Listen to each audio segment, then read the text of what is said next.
Welcome to the Fantasy Baseball Beat, part of the Pitcher List Podcast Network. Thank you so much for joining us. My name is Torres. I'll be your host today. We've got a great episode for you this evening. We'll be joined by Nate Schwartz, who is one of our colleagues here at Pitcher List. Nate just won the 2025 FSWA Research Article of the Year Award. So big congrats to him for that awesome accomplishment. We'll be talking with him about his award-winning article, as well as some of his other recent work. Of course, I'll also be joined by my co-hosts, Mike Carter and Dave Funnell.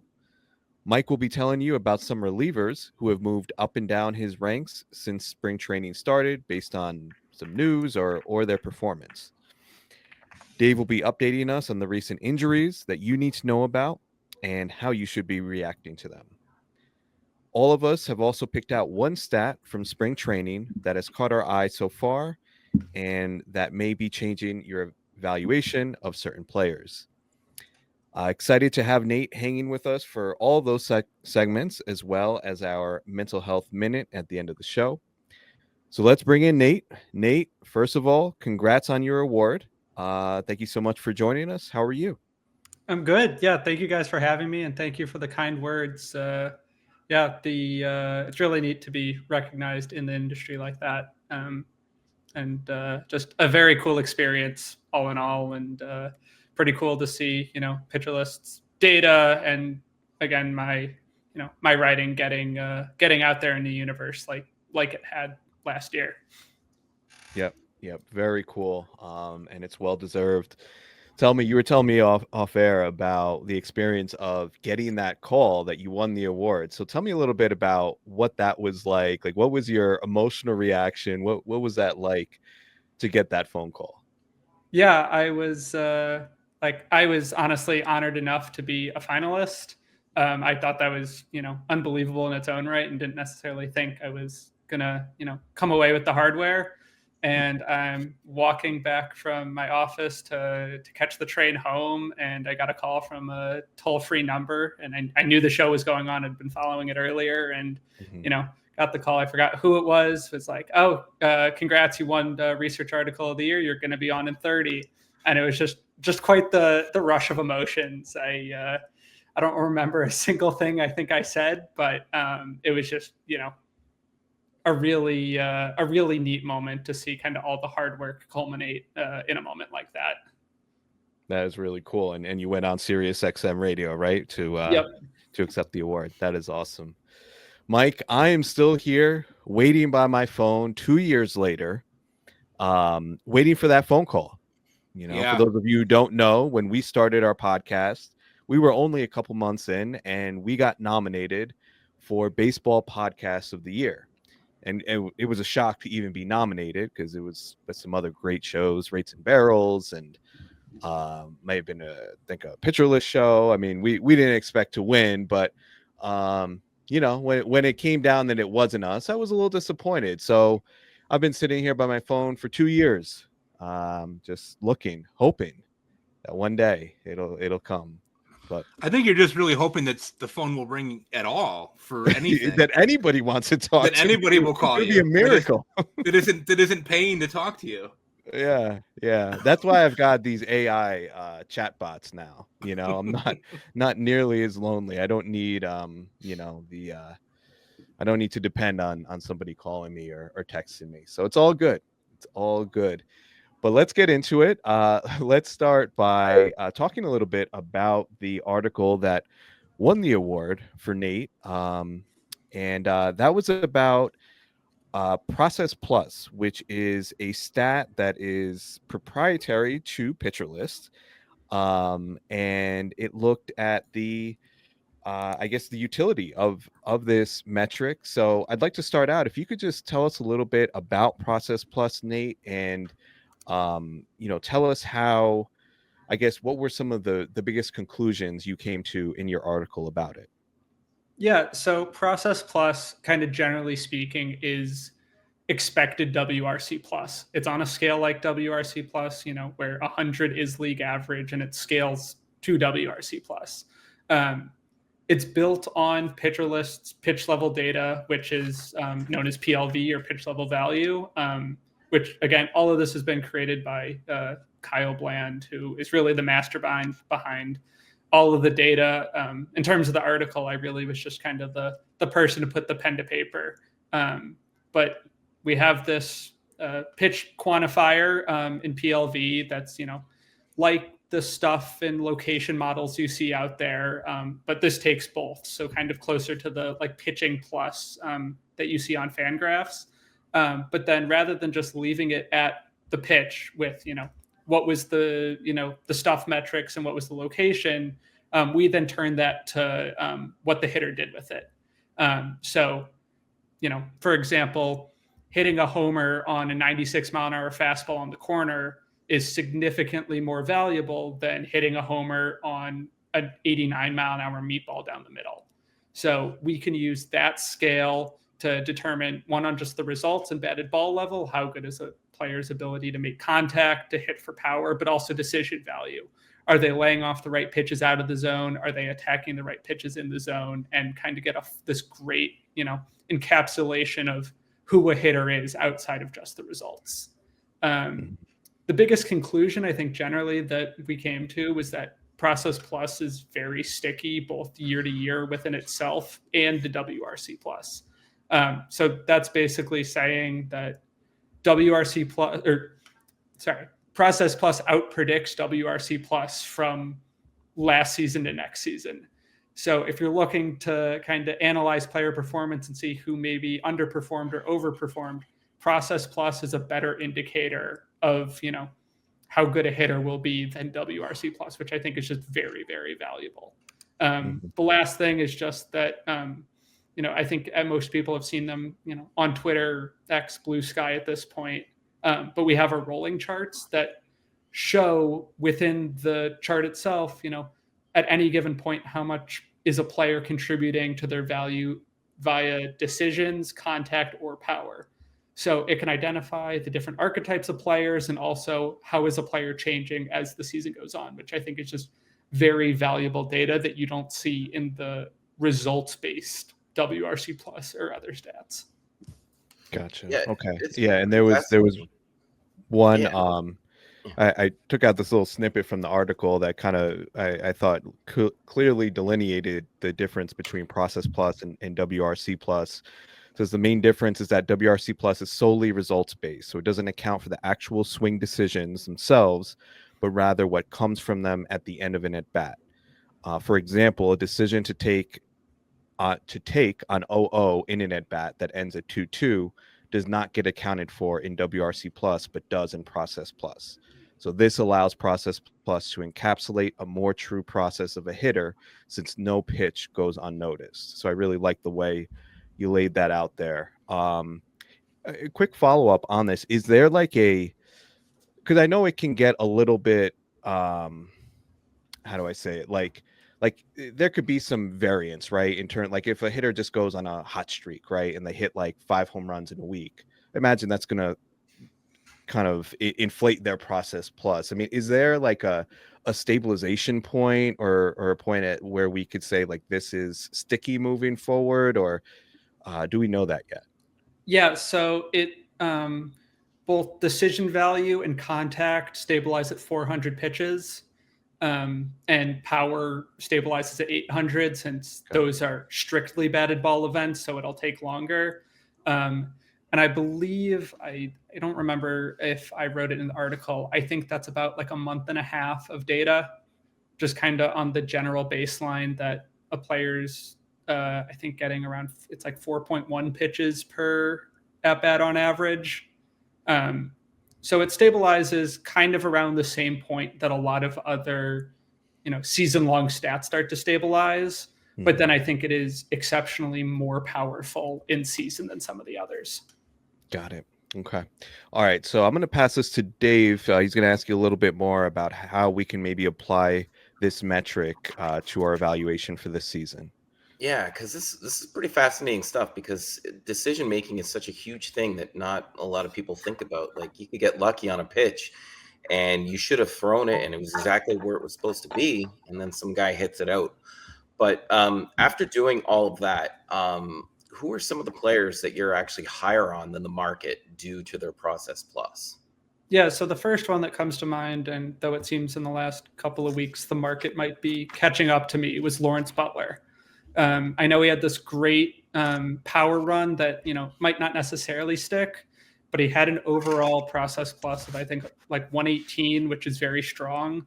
But the most telling thing is that his decision value in season jumped from about 10th percentile to peaking at like 85th percentile at the end while he was on that hot streak.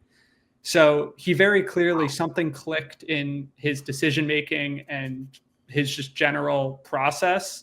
And even if it doesn't hold at that peak and trickles down to closer to league average, I think he's still a super productive bat that I'm willing to take the gamble on, and I'm not as worried that he's going to have the regression that I think people might be wary of with a young player like that. Okay, so Lawrence Butler is someone we've talked about, certainly. Someone that I'm definitely willing to take at cost. So Process Plus is telling you something clicked last year, and to buy into him for this year. Anybody else that stands out in Process Plus that we should be more aggressive on in drafts this offseason? Yeah, the other two that stick out to me that I'm making sure to grab just about everywhere. The first is Taylor Ward.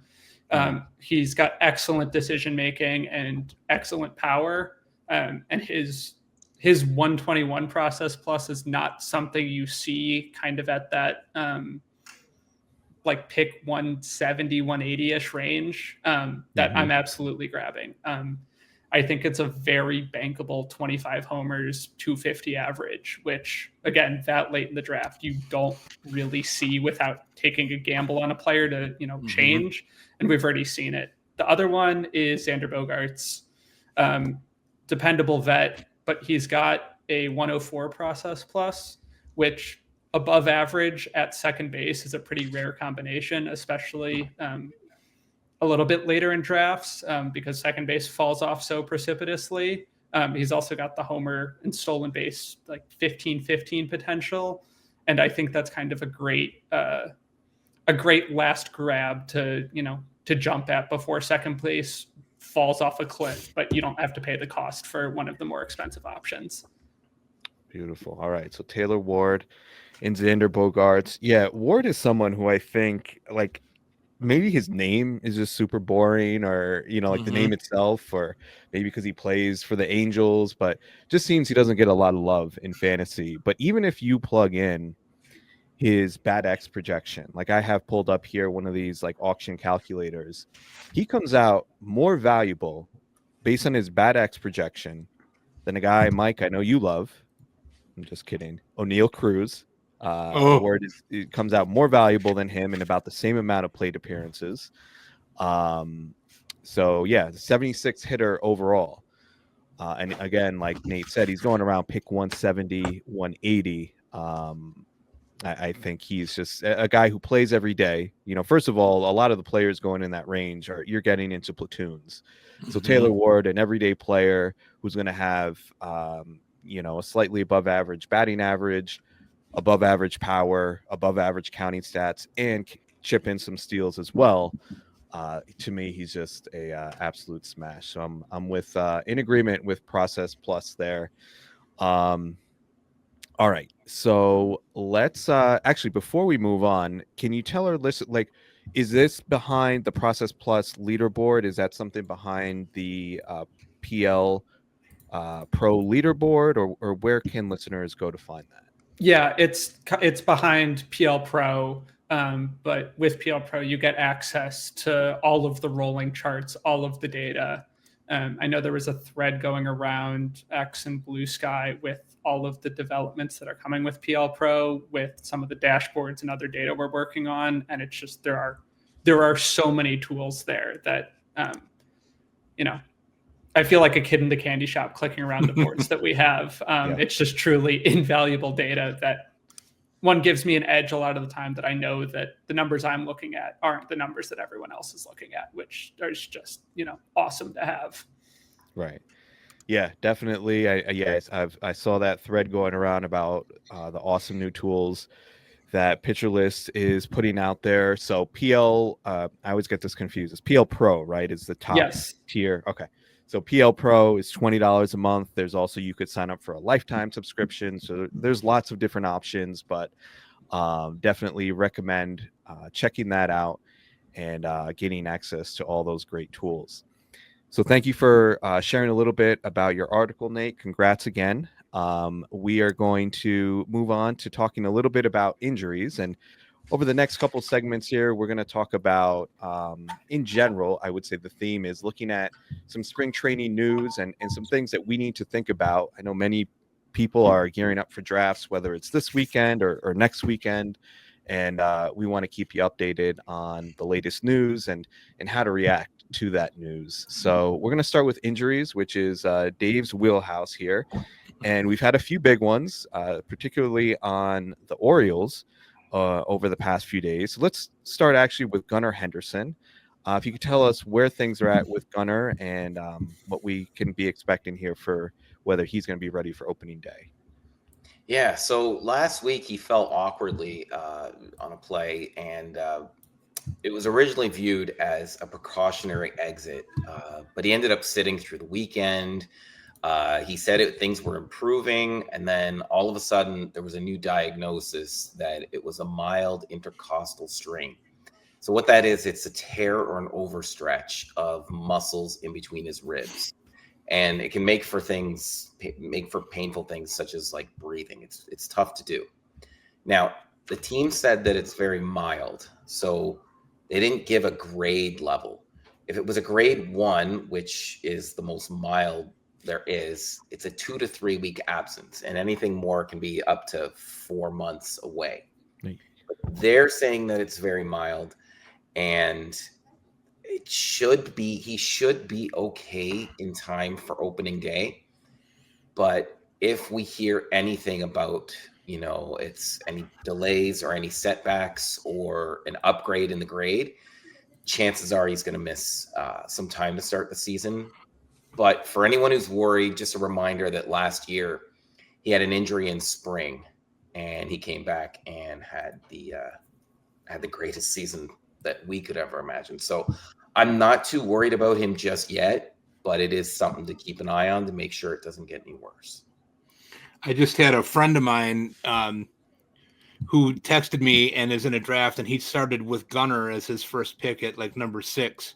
And he's drafting right now, and he hadn't heard about the injury. And I said, boy, today you better make sure that you get yourself a backup shortstop. So he was just messing around and said, I want to take Brandon Nimmo. I said, no, right here you should take Jeremy Pena. So he did. And that should help him out, give him a little bit of insurance there in case something is really wrong with Gunnar. I just never trust it. The teams say stuff all the time. You got to be really be mindful. Yeah, we've Let me learned throw this. If I could just ask Nate, because we were talking offline about your TGFBI draft. You were, I think, pick 14, if I'm not mistaken. 15, yeah. 15. So let's say that draft started a few days later. Let's say you were on the clock, round 1, and Gunnar was still on the board. Given what we know about the injury right now, are you taking him there or no? Absolutely. You are. Okay. I think it's a complete gift to get a player like that at 15. It opens up, especially my 2 picks at 15 and then 2-1 were Yordan and Jackson Chourio. Ooh. And if I ended up going with Gunnar instead of Yordan and get all of those extra stolen bases, like I think far happier that way than the way I went. Oh, that is, both of those are really sexy starts, though. I like that very much. Yeah, I think I asked the question because I think a lot of people are going to be faced with that. If we don't get any other news on Gunnar, which I don't think we will, like people who are drafting this weekend may face that situation. End of the first round, early second, where people are going to pass on Gunnar because of the injury. Yeah, I think you have to, right? I mean, if you're at that point and he's still there. I think what you said, Mike, is wise. Like, if you do take that risk, just keep in mind, maybe instead of going, maybe you prioritize a backup shortstop like a Jeremy Pena, a guy who's going to play every day, or just to cover yourself in the worst case scenario. So yeah, I think that makes a lot of sense. Tell us about another Oriole that we just got the news on today, Dave. Yeah, it's brutal. Great, Grayson Rodriguez. He's had an injury history, and specifically with the lat. He's had two major injuries in the past. Last year it cost him extended time. He came into camp. They said he was ready. He looked ready. But there was an interesting side note that he was actually trying to change his delivery to prevent a future injury. And to me, that's a very major red flag. Because anytime you want to change something like that, you risk yourself for future injury. You just can't change the way that you've done something for so long and expect no repercussions. So he had a bad start yesterday. So we're recording this on Thursday. So it was Wednesday. He had a bad start with low velo.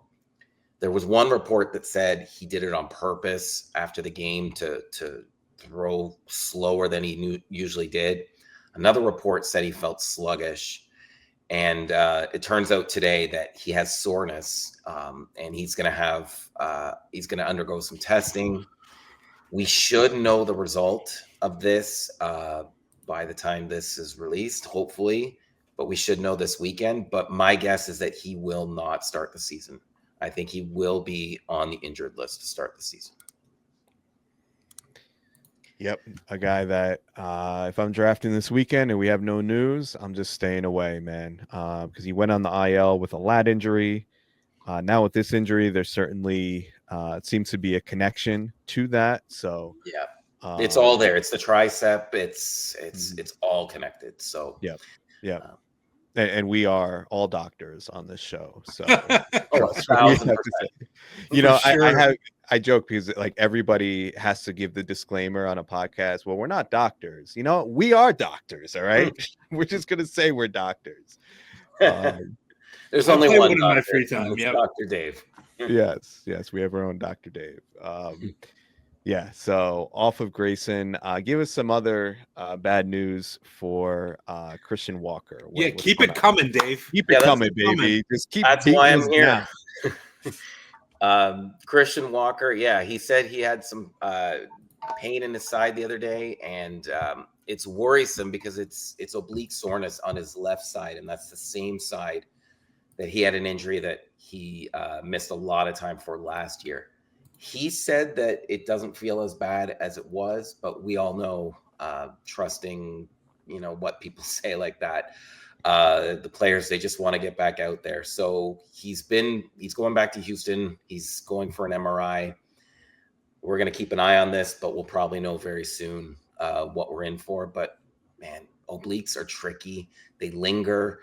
They come back, and it's something that takes a long time. And anytime you rush back from an oblique injury, chances are you're going to either go back with the same injury or something else because you're overcompensating.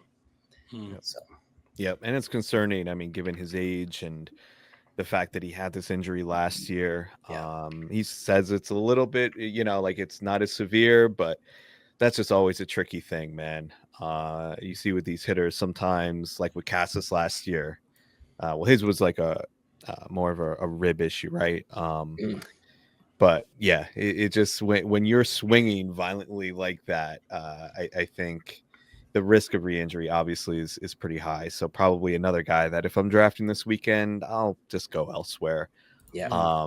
And one thing that I think we can react to, like say you're doing a 12-team draft this weekend. One name that I want to put out there that I think you need to keep in mind for like a last round pick as a flyer is Cam Smith. If anything, let's say Walker doesn't start the season, or he starts on the IL. I think Cam Smith could make this team out of camp. They could just move Paredes to first base, and I mean Cam Smith is tearing it up in spring training. Dude looks like an absolute unit out there.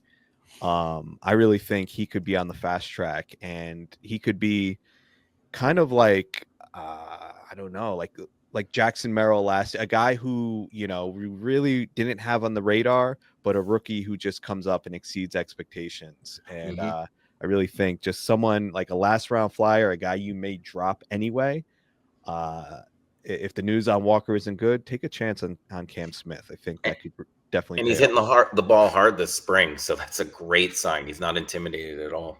No, I mean his strikeout to walk numbers have been elite through the minors. He's continuing to show that in spring, and he's hitting bombs. So I really like his potential. But we're gonna switch to some good news. All right, enough being a Debbie Downer or a Dave Downer. We are gonna get some positive updates. But before we do that, we're gonna take a quick commercial break. All right, we are back. Give it to us, Dave. We want some good news. Yeah, I'm here with some good news. It's great to do this. Christian Yelich, he's looked good this spring. He's showing progress. He did batting practice last week, and then he was back in the lineup. He was as DH over the weekend, but as of Wednesday, this past Wednesday, he was actually in left field, which is great. So he looked great. He felt great. It's looking more and more like he will be ready. And I haven't heard of any setbacks or tightness or limitations. Still doesn't mean it might not happen, because any surgery, especially in the back, it is very worrisome. But knock on wood, it's been great. So things are looking good for Christian Yelich. Beautiful. Well, that's nice to hear. Yeah, it's good to say.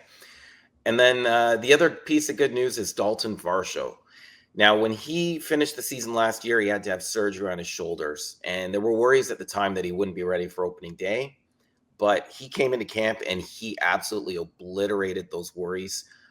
He was ahead of schedule when it all started. He got into a game as of last Thursday as DH. Now, he's still been DH, but the good news is that he can hit. He's looked good hitting.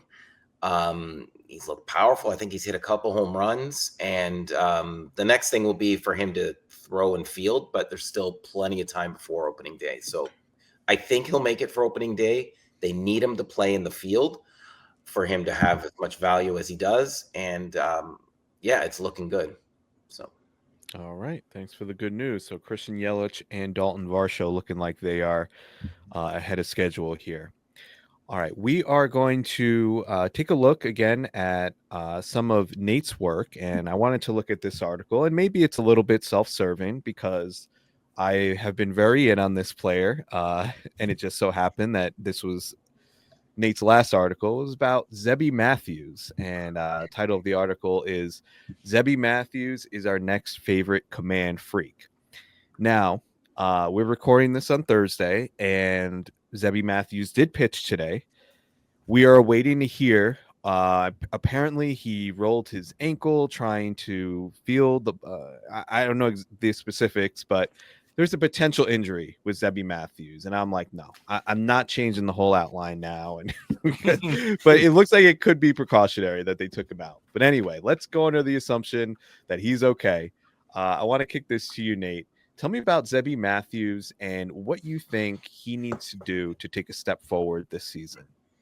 Yeah, I think he just simply needs to, flex the command that we were all so excited about when he got called up late last year. He went from this like sub 3% walk rate guy all throughout the minors, just, carving up minor league hitters.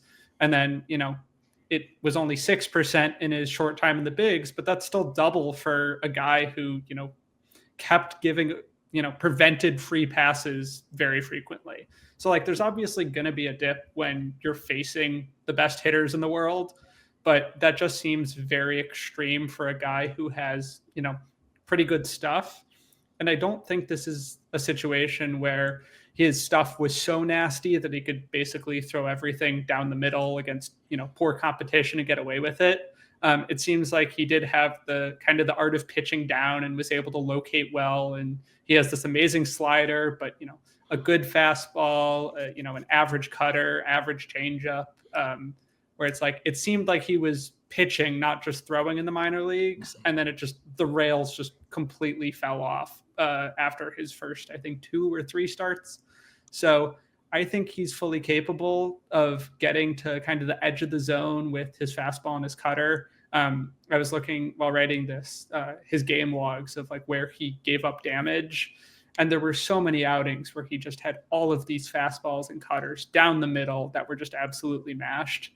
And that just doesn't line up with the scouting reports.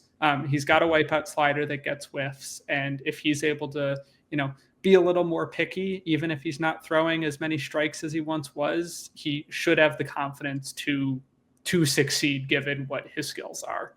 Mm-hmm. Yeah, and what's interesting about him too is that he really could get an opportunity there, because outside of their big three, I mean, they're throwing Simeon, Woods, Richardson, and Chris Paddock. I mean, Zebbie Matthews should be part of that conversation. Absolutely. Given the news of the injury, it's interesting because it's, I think, between him and David Festa as the pitchers on the outside looking in. And unfortunately, something like rolling your ankle and missing a start can be the difference between 25, 30 innings of, where does Paddock or Simeon, Woods, Richardson get hurt? Who's the first guy they go to that can run with it? But I also know the Twins, probably think that they should be winning the AL Central this year. And if those guys aren't producing, I could see them having the quick hook on both.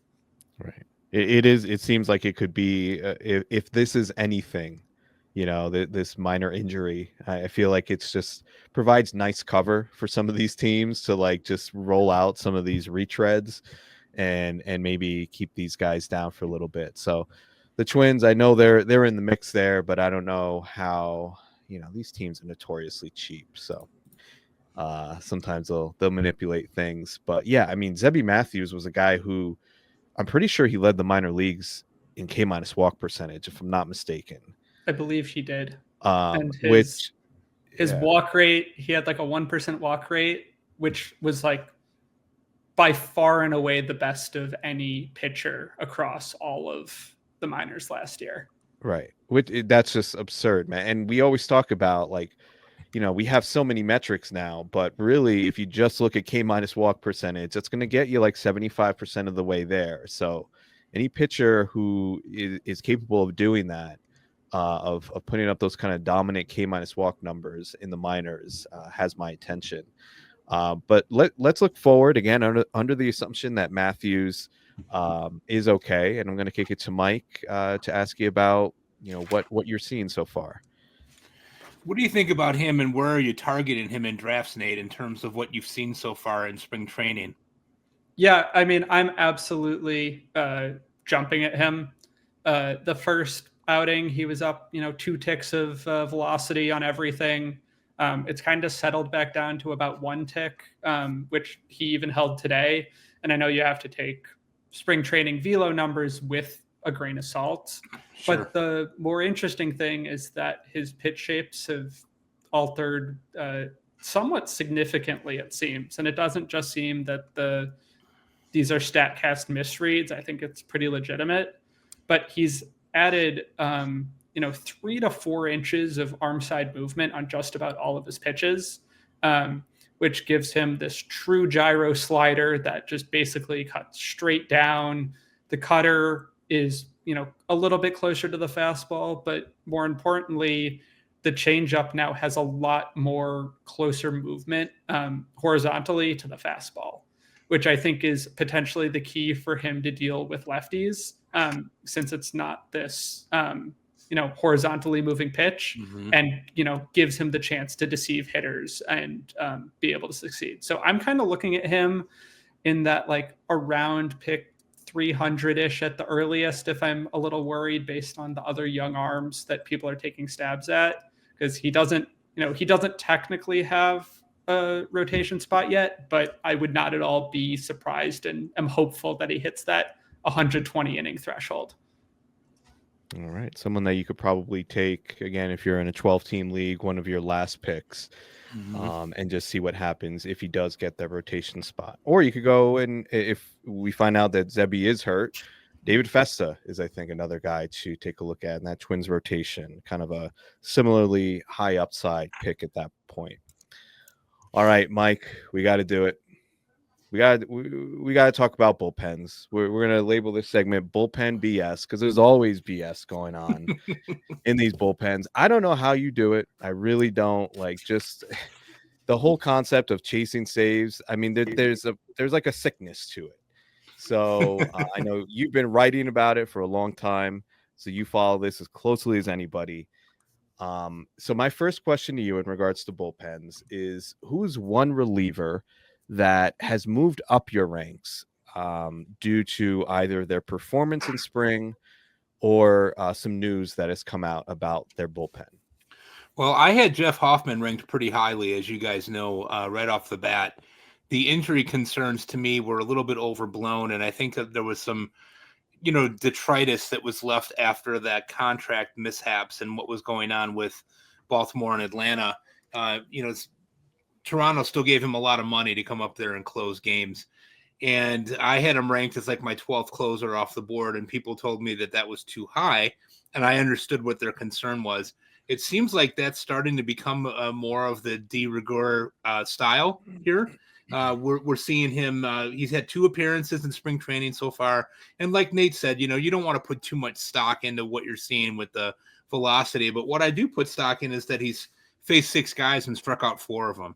And to me, that is a nice little segment. Obviously, a ridiculous sample size that we don't want to make decisions about. But seeing him come out and be healthy, I think, is really key. Another one, too, that's been healthy and made a couple of appearances is Jordan Romano. So he's sort of somebody that I think is going to start climbing up the ranks here in March as we get closer to spring training if he continues to prove that he's healthy. He hit 98, I think, on Monday when he threw. He came out of it and said that his body felt good. His arm felt good. It was the first time that he had been on a mound, facing an opposing team since May of last year. So he's one to really watch. I'm not saying I'm moving him up yet, but I think that that's somebody that we really got to keep an eye on. I was going to ask you, I was actually going to text you this earlier, but since you're here, I'll just ask you. Jose Alvarado is someone I see getting some buzz. I mean, it seems like he's coming into camp on a mission. I know the velo is up. He's looked dominant. I think he pitched well again today. Do you think there's a chance that he could sneak into, I know he had the role at one point last year. I mean, do you think he's kind of a dark horse to get some saves in Philadelphia? I think he is a really, really nasty thrower. I mean, he's a guy that a couple of years ago I was really high on after seeing him pitch in person. I was like, what is this guy doing? And this is pretty remarkable.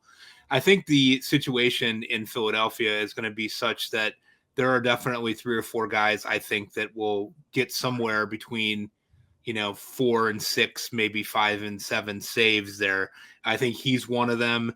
I think Kirkerine is another one that could get some opportunities. Matt Strahm, we obviously know what he does, and Strahm has pitched in a variety of roles there. Sometimes he's opening games, sometimes he's the fireman. Romano is a kind of a ticking time bomb with his health, right? So I think Romano's going to get first shot. I think he's going to have over 20 saves. I could definitely see a situation where Strahm gets 3 or 4, Kirkerine gets 3 or 4, maybe Alvarado gets 5 or 6. They have a really kind of deep bullpen with those first 4 guys. And then after that, it's a bunch of question marks, but I think that they really want to try to use those guys to make it a 5-inning game, for their starters and then turn it over to this wicked bullpen. Mm-hmm. Yeah, they've definitely got some good arms in there, but it seems like it's maybe a little bit of a mess, especially if, let's say, Romano doesn't hold up. It could really be a mess. Yeah, I think if Romano doesn't hold up, I think the first guy up would be Kirkerine. Even though Strahm and Alvarado have the experience, I think that being left-handed in that situation really kind of goes against the grain for a lot of managers. And we've seen Rob Thompson use any guy in any situation before. So I think Kirkerine is kind of the heir apparent, but I don't. That's a feeling. I mean, when you do bullpens, you just kind of get guts, and you got to kind of watch what ends up happening. But to me, he would be the next guy up, I think, if something should happen to Romano. So speaking of a mess, take us to Boston and tell us about a reliever who you're down on based on spring training. Boy, and I don't want to be, like I love Liam Hendriks and I love everything that he's about. He was here in Chicago for a while. He's great to the kids. I mean, my son wears number 31 because of Liam Hendriks. He just adored him when he was here with the White Sox. But it really is not looking so hot right now. And I know that it can change. I know that he can maybe find that level again, but the velo has been down. They have a Aroldis Chapman there as well. I still think by the end of this that Garrett Whitlock is going to have a major role, whether he's closing or not. I mean, I think he absolutely could be the closer. Justin Slayton is also there and was really good last year, although I think he's due for a little bit of regression. I really want to believe in Hendricks doing the job, but I think that you're just as likely to see a guy who has an ERA approaching 5 and is walking the tightrope every night. If he can't get the velo back, I think he's really gonna struggle. And I know he's a great story. I mean, he's guy beat cancer. He's coming back from the serious arm injury, but he's appeared in I think 3 games so far, and he's really struggling to get guys out. And I hope the best for him, but I'm real nervous about taking him in any drafts.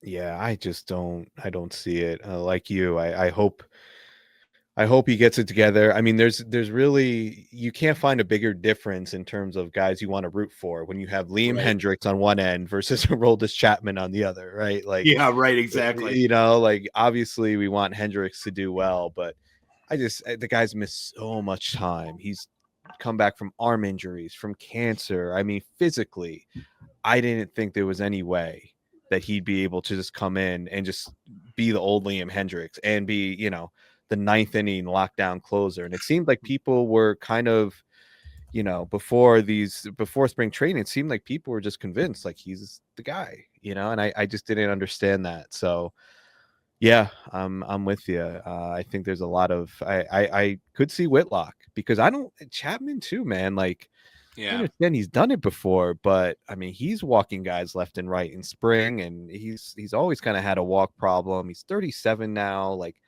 I don't know. I maybe there's a dark horse like Whitlock that kind of emerges there. So, all right. Well, anyway, as always, good stuff. I know we'll be checking in with you all season on the bullpen info, but we are going to talk about some spring training stats that you should be aware of. But before we do that, we're going to take a quick commercial break. All right, we are back. So listen, I understand spring training is, we can't get too worked up. I mean, it is the small sample of small samples, right? So we're not going to point to any one stat in this segment and say, this totally changes a player's valuation, except me. I may do something silly like that, but for effect. But let's get right into it, and I'm going to pass it to you first, Nate, and tell us about a player or a stat from a player that's really caught your eye and maybe just making you reconsider your stance on them. Yeah, it's funny because usually I use spring training stats to only validate things about players that I like. Well, most of us do, yeah. But one that caught my eye on a player I was previously out on was Christian Encarnacion Strand setting a 114 max EV yesterday or 2 days ago. I think his highest in the bigs is 113. And he's coming off this, I think, pretty brutal fractured wrist. And one of the biggest things that you see for hitters coming back from wrist injuries is that their power is completely gone. Mm-hmm. And setting a really strong exit velocity like that, says to me that he's healthy, and his draft price and his projections just don't line up with where he'd be if he's healthy. I believe he was going around pick 100 or 115 last year as this really popular pop-up guy. And I think he's around pick 250, and projections are saying he's going to hit 16 homers in 95 games after he hit 16 in 63 games in 2023. Mm-hmm. So that feels like a great dart to throw that late in drafts. He had 70 raw power in his prospect reports when he came up. Mm-hmm. And again, if he's healthy, I don't see why, he doesn't live up to that and is playing in Great American Ballpark that he could get to 25, 30 homers, pretty much without question. Mm-hmm. Yep. I love that call. Especially, I mean, there's really not, like you said, the price is perfect to take that risk. I mean, he's going around pick 240, 250. And I think most of the formats or platforms I'm looking at are around that range. Yahoo, NFBC. So very reasonable price. Dave, also just wanted to ask you, Spencer Steer. I mean, he's kind of out of the picture right now, right? At least for the time being.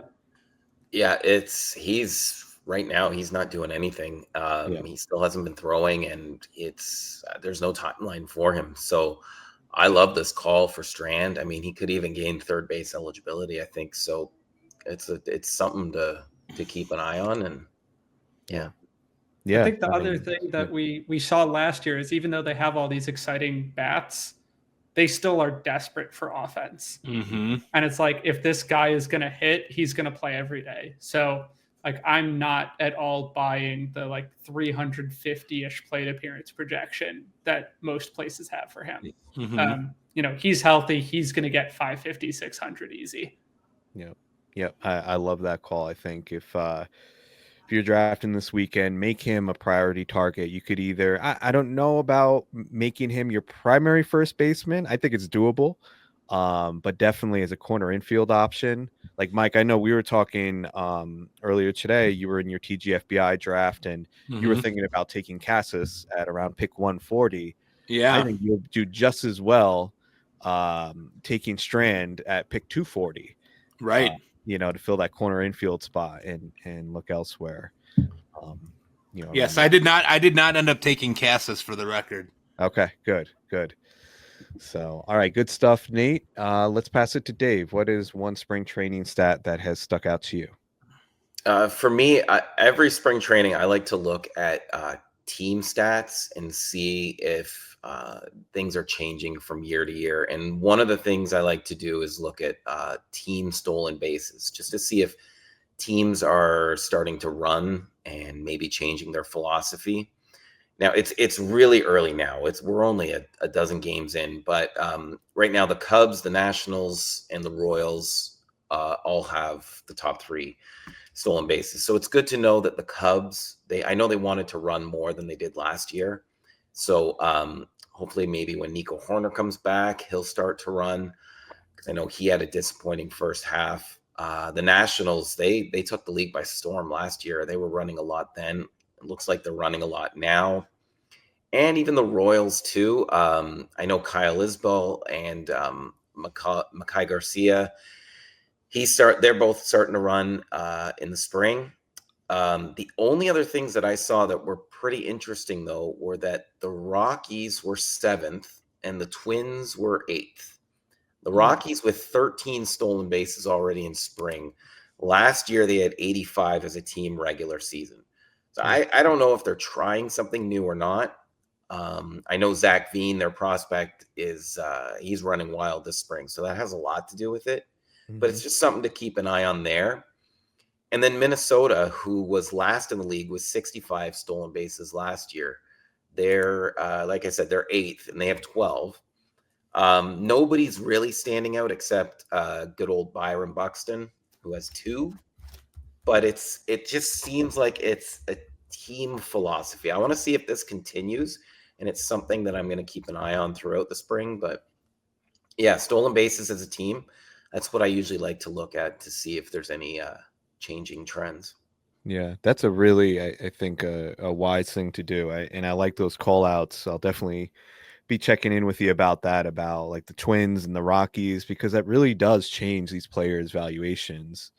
And the Twins having that spread out, like you said, with the Rockies, a lot of it was Zach Veen, who, by the way, is the guy you should keep on your radar for stolen bases. I think he'll be up, and I don't know if he's a good baseball player, but he's going to steal bases. So keep him on your watch list. But the Twins spreading out the stolen bases, maybe it is a shift, right? And that definitely changes the calculus for some of these guys like Willie Castro, who was way down last year, even Buxton. I mean, though we know Buxton's going to pull something, right? If he attempts too many stolen bases. So definitely. But the Nationals, I mean, no surprise that they're at the top of the list already. They're like a cheat code, man. Like Dylan Cruz, dude's going to steal 40 bases. I know we've talked about him. He's going to hit every day at the top of the lineup, and he showed that he's going to steal at have a plus 30% stolen base attempt rate. He's going to steal 40 bases this year. I think he's an absolute smash.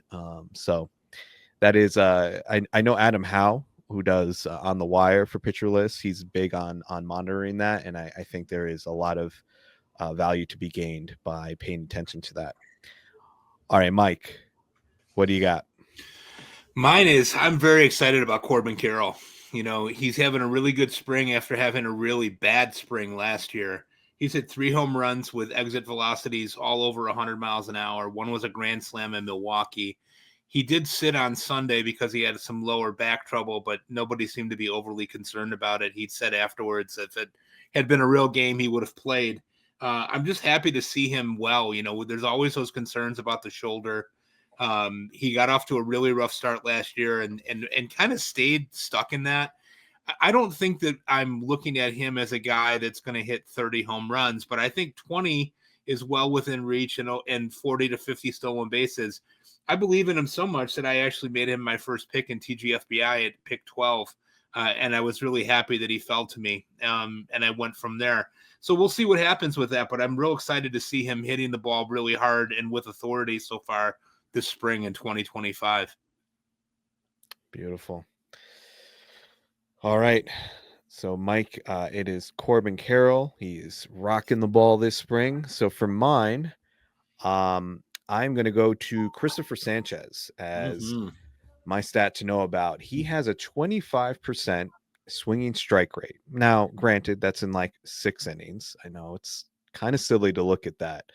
But the fact that it's also accompanied with increased velocity, he's up 2 ticks, as well as a cutter that he had added toward the end of last season that he's continuing to incorporate and use more. I think he's just an absolute smash, man. I think you had brought up, Dave, at one point drafting Logan Webb, and I think my response to that all the time is, well, why not wait for Chris Sanchez 100 picks later? Yeah. You know, because that I think the profiles are so similar. And given these improvements that we're seeing, we'll see if they stick. But I mean, if he carries over even a percentage of that, then I think we're talking about not Logan Webb. We're talking about why draft Framber Valdez when you could get Chris Sanchez 130 picks later. Because Valdez, I think, you know, he's got that ground ball, that 60% ground ball rate, but he gives you a decent amount of strikeouts, whereas Webb is not really going to give you that.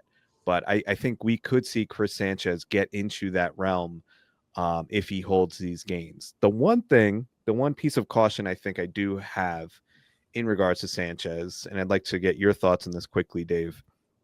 He had a pretty significant innings jump, which I didn't realize. Like, I just kind of assumed like he went 180 last year and, you know, he's just kind of now like a workhorse. But then I was looking at his Fangraphs page, and I think the year before he only had like 90 innings. And so that was a big jump for his career in terms of total innings pitched. So any concern around that, Dave, or is that something that you don't really believe in? That I believe it was called the Verducci effect, right? A pitcher increasing his innings by so much. I mean, do you care about that or no? I do and I don't. Like, I do when I think of someone like Luis Gil right now, but when you think of Sanchez, I think a lot of his struggles last year were just, it was fatigue, but he was able to maintain and stick with it. So I'm not overly concerned about him this year, knock on wood, because I do own him in a few leagues. But I think he learned a lot about how to stay with it, how to, you know, stretch himself out over longer periods of time. He's on a team that, like, they model it. They've got Aaron Nola and Zach Wheeler, who are workhorses. So I don't know, maybe there's something there within the organization that knows how to stretch out these players into something that can maintain themselves. I know his performance, it dropped a bit last year, but like I said, I think it was just fatigue by the end of the year. I love everything about him this year, and I wholeheartedly agree with you. So I think he's going to be okay. Okay. All right. So a few names there for you. We got CES, Corbin Carroll, Chris Sanchez, and some stolen base trends that you should be paying attention to. that's all we're going to talk about in terms of baseball, but we've got one final segment here. And as always, we do our mental health minute at the end of the show. So for anybody who is listening for the first time, this is where we take a minute or two or three and talk about things that we are personally doing or want to do in terms of maintaining our overall wellness. We hope that people can listen to this and maybe get some tips or things that they take away that maybe they could apply to their own lives. So hoping you could walk away with a helpful baseball tidbit, but maybe something beyond that as well. So we're going to start with Nate. What's one thing, Nate, that you have been doing or trying to do to maintain your physical and or mental wellness? Yeah, honestly, it's just keeping up on all the non-baseball things right now. I think, February and March are the busiest months of, you've got all the draft prep, you've got, at least for me, all of, planning out my writing, starting to write articles, and that all adds up really quickly. And, I feel like sometimes if you miss, an hour and a half on Twitter, you'll have missed, the next great thing from, some tidbit of baseball savant info. And that's okay. Making sure that, I'm still taking the time to, seek out my non-baseball related interests and, stay grounded in that. Because as we all know, the baseball season, especially the fantasy baseball season, is just an absolute grind, and you can't get burned out in March. So making sure I'm doing all the other things to keep the baseball afloat as well. Very wise advice. Yeah, it is a grind, and I think it's to just go into it with those with your eyes wide open and kind of being ready to pace yourself. I think that's a very smart thing to do. And yeah, you may miss that player card with the stuff plus of some pitcher who went that day. You'll be all right. You're not going to lose your league because of that. So definitely like that. All right. Thanks, Nate. Dave, what about you? Yeah, mine's actually kind of similar. It was a revelation to me the other day. It was the Oscars, and I didn't even know they were on, but B, but then afterwards, when I looked at who was nominated, I realized I hadn't seen any movie. I didn't know anything going on there. And I realized a lot of it was because of I'm so focused either on my, I'm a teacher and I've got a family and I do a lot of writing here with baseball. So I want to find ways to take a break, kind of like what you're saying, Nate. And so lately I've been, when I'm going to school and I've got a 20-minute car ride, I'm just trying to listen to some music, or I'm trying to make some time just to, watch a show or watch a movie where it's not baseball related, just to make sure that I'm still, with outside of my realm here of work and baseball and family. I want to make sure I can keep myself well-rounded. So I'm going to be trying that. Love it. All right. Thanks, Dave. Mike, let's pass it to you. I don't care about anything else other than baseball. I mean, it's very helpful. Play in fantasy leagues. I coach the baseball team. I coach Jack's baseball team. No, I'm just kidding. You guys brought up really good points. For me, after going through baseball tryouts this week and talking to the boys about what we're expecting and setting up the tone for the way the season will go, the one thing that I found myself continuing to say to them was to over communicate. And as guys, when I was a young guy, nobody taught me to over communicate. Nobody taught me to take that next step in a conversation and make sure that not only was my point getting across, but that other people understood what it was that I was trying to say. And I've told the boys several times during the course of tryouts, if you don't understand something, ask. If you think that you're communicated enough, you're probably not. Take that next step and over communicate. So in terms of communicating on who's going to catch the fly ball, right? Or who's covering second on a throw, whatever it might be, they have to learn how to over communicate in that way. And I thought about it in terms of our mental health minute and how we as men will tend to not over communicate. We'll tend to come up short, whether it be a conversation with our significant other, whether it be a conversation at work. It's better to over communicate and get your point across in a kind way, obviously, but it's better to do that than to under communicate. Don't assume that people know the information that you know. Don't assume that someone doesn't need to know that stuff. I mean, obviously you pick your time and place, but over communicate, guys. Tell people that you love them. Tell people that they're in your, that, you're supporting them and that you're going to be with them for forever and be friends with them. People really need that support right now more than we've needed it in a really long time. All right. Well said. Thanks, Mike. All right. So for me, I am on a cleaning rampage. I am on this kick where, I talk about spring cleaning, and, it's not just because it's spring. It just happens to be that time of year. But I just reached a point where I was looking around my house and I'm like, I have too much clutter. Part of that is having two kids. It's what happens. But even my own personal stuff, like, I realized, like, I had clothes that I hadn't worn in 3 years, or keepsakes that I was just like stuffing in my drawers that were just taking up space, and then they were causing me to lose other things, So I just went on this kick where I'm like, that's it. I'm like, if, let's say, for example, I haven't worn a piece of clothing in my closet for a year, it's out, like I'm donating it, selling it. Anything in my drawer that is not immediately useful, I'm giving it to somebody, or it's going in the trash. And I feel that has just been like super cleansing for me. Like, I can look at my closet now and know where everything is, and like I feel more organized.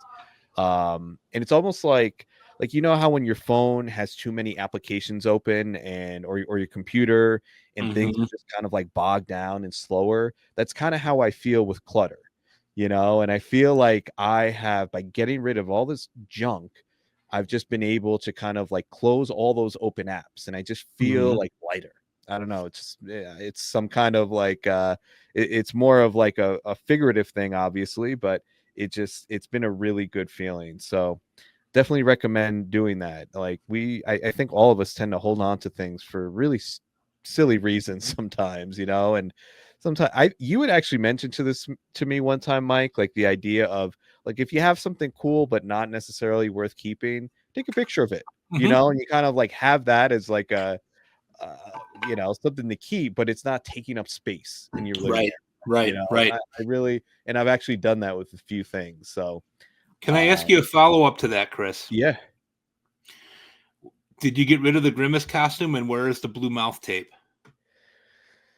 That I'll never get rid of, because I'm always going to leave that kind of hanging over when we go to Arizona. Like, I don't want that. I want you to be scared. Okay. I don't want that. I'm still a little nervous from November. No doubt. Yeah. No, it's gonna, I mean, you're still feeling that way months later. And I think it's just, as we go to next November, I think that, that fear is only going to pick up. So, but anyway, we are going to leave it there for today. Nate, I appreciate you coming on, especially on the short notice. So it was great having you. If you could tell our listeners where they could find you on social media, and where they could find your work. Yeah, I mean, first of all, thank you guys for having me on. Love all that you guys do, and I was scrolling through the guests that you've had before, so it's pretty neat. To be a part of this pod. But yeah, you can find me on Twitter @_Nate Schwartz, or on Blue Sky @nschwartz.bsky.app. And then I'll be, writing at Pitcher List weekly throughout the season. My next article will be coming out early next week, as I kind of do a deep dive in what causes a home run problem for pitchers. Awesome. That'll be fun to read. Yeah, for sure. We'll be looking out for that. All right. We'll be back next week. Right now, we have Thomas Nastico lined up to come on next week. So we are looking forward to that discussion. And anybody who's drafting this weekend, good luck. And we are available if you have questions, anything, depending on whatever the format is, keepers, send them our way. We'll help you out. And we're going to help you win some leagues this year. So that's it for today. For Dave Funnel, for Mike Carter, I'm Chris Torres. Thank you so much for listening to the Fantasy Baseball Beat.